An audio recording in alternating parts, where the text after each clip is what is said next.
Öksürük, hayatımız boyunca defalarca yaşadığımız ve çoğu zaman üzerinde durmadığımız bir durumdur. Bazen birkaç gün sürer, bazen haftalarca peşimizi bırakmaz. Çoğu kişi için öksürük sadece geçici bir rahatsızlık gibi görülür. Oysaki vücudun bize verdiği önemli mesajlardan biridir. Çünkü öksürük rastgele ortaya çıkan bir refleks değildir. Vücut, solunum yolunda gitmeyen bir durum algıladığında öksürükle yanıt verir. Bazen bu mesaj basittir ve kısa sürede kendiliğinden düzelir. Bazen ise daha dikkatli dinlenmesi gerekir. Bu nedenle öksürüğü sadece susturmaya çalışmak yerine önce ne anlatmak istediğini anlamak çok önemlidir. Öncelikle şunu net bir şekilde söylemek gerekir. Öksürük bir hastalık değildir. Öksürük, solunum yollarını korumak için var olan doğal bir savunma refleksidir. Burun, boğaz, bronşlar ve akciğerler dış ortamla sürekli temas halindedir. Ve bu nedenle toz, mikrop, duman, alerjenler ve çeşitli tahriş edici maddeler bu bölgelere kolayca ulaşabilir. Vücut bu maddelerin solunum yollarında kalmasını istemez ve onları dışarı atmak için güçlü bir refleks geliştirir. İşte öksürük tam olarak bu noktada devreye girer. Yani öksürük aslında vücudun temizlik mekanizmasıdır. Ancak her temizlik ihtiyacı aynı sebepten kaynaklanmaz. Bu yüzden öksürüğün süresi, şekli ve eşlik eden belirtiler büyük önem taşır. Öksürüğü doğru değerlendirebilmek için öncelikle öksürük çeşitlerini tanımak gerekir.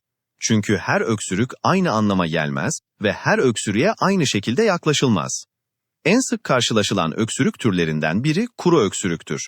Kuru öksürükte balgam yoktur. Daha çok boğazda yanma, kaşıntı ya da gıcık hissi ön plandadır. Kişi sürekli öksürme ihtiyacı hisseder, ancak öksürdükten sonra belirgin bir rahatlama olmaz. Kuru öksürük genellikle viral enfeksiyonlarda, alerjik durumlarda, reflüde ve sigara dumanına maruz kalındığında görülür. Özellikle gece artması, reflü ve geniz akıntısı açısından önemli bir ipucu olabilir. Çünkü yatınca mide asidi ya da genizden gelen salgılar boğazı daha fazla tahriş edebilir. Bir diğer önemli öksürük türü balgamlı öksürüktür. Balgamlı öksürükte vücut solunum yollarında biriken salgıyı dışarı atmaya çalışır. Bu balgam şeffaf olabileceği gibi sarı ya da yeşil renkte de olabilir. Balgamın rengi ve kıvamı altta yatan neden hakkında ipuçları verebilir. Örneğin koyu renkli ve yoğun balgam enfeksiyon ihtimalini düşündürebilir. Balgamlı öksürük genellikle bronşit, zatürre ve alt solunum yolu enfeksiyonlarında görülür. Burada önemli bir nokta vardır. Balgamlı öksürük her zaman bastırılmamalıdır çünkü balgam vücudun dışarı atmak istediği bir maddedir ve balgamı içeride tutmak iyileşme sürecini uzatabilir. Bir diğer dikkat edilmesi gereken durum gece öksürüğüdür. Gece öksürüğü özellikle kişiyi uykudan uyandırıyorsa önemli bir işaret olabilir. Bu tür öksürükler çoğunlukla reflü, astım ve geniz akıntısı ile ilişkilidir. Gündüz neredeyse hiç öksürmeyen ama gece yoğun şekilde öksüren kişilerde sorun genellikle akciğerlerden değil, üst solunum yollarından ya da mide asidinden kaynaklanır. Ayrıca 3 haftadan uzun süren öksürükler artık basit kabul edilmez. Bu noktada geçer diye beklemek doğru bir yaklaşım değildir. Uzun süren öksürükler, astım, kronik bronşit, reflü, sigaraya bağlı solunum yolu hasarı ya da başka altta yatan sorunların habercisi olabilir ve mutlaka değerlendirilmelidir. Öksürüğün nasıl geçeceği ise büyük ölçüde nedenine bağlıdır.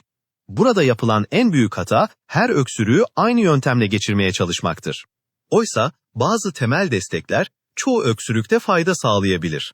Bol sıvı tüketmek, solunum yollarındaki salgıların incelmesine yardımcı olur ve öksürüğün daha etkili olmasını sağlar. Ilık içecekler, boğazdaki tahrişi azaltır ve öksürük hissini hafifletebilir. Bulunulan ortamın havası çok kuruysa, öksürük şiddetlenebilir. Bu nedenle ortamın nemli olması önemlidir. Sigara ise öksürüğün en büyük düşmanlarından biridir. Sigara dumanı, solunum yollarını tahriş eder ve öksürüğü kronik hale getirebilir.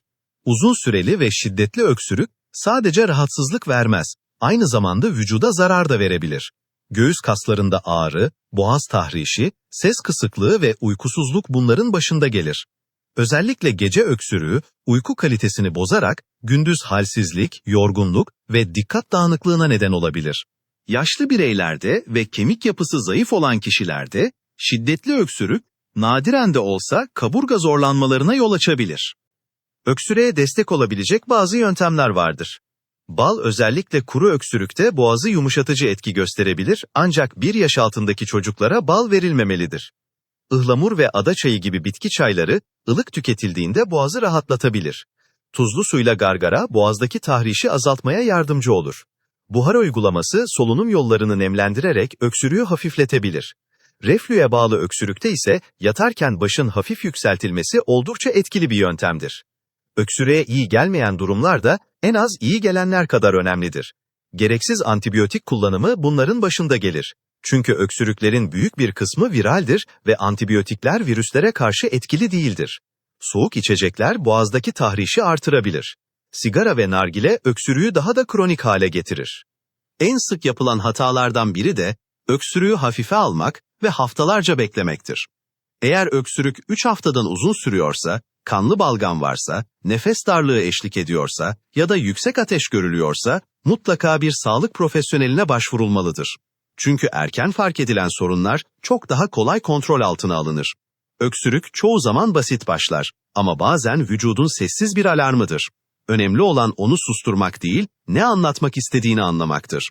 Eğer bu video senin için faydalı olduysa, videoyu beğenerek bize destek olabilirsin.